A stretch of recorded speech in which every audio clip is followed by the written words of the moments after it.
Yo, what's up mga karagons? Ito nga yung refrigerator na ginawa nating DIY incubator. So ngayon, ang gagawin natin, dahil natapos na natin to, itong isang incubator natin, yung mga nakasalang, ililipat natin dito. Kasi itong incubator, so i-upgrade natin siya. So ito yung mga tray na lalagay ng itlog.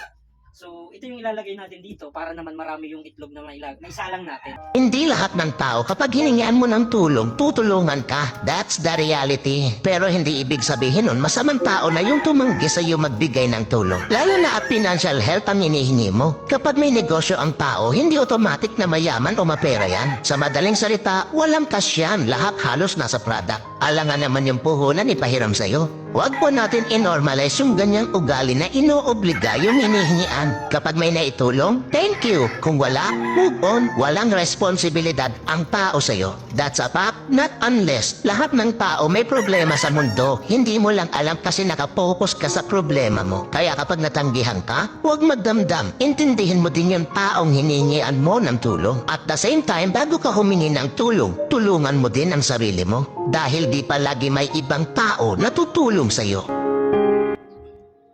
So, alright.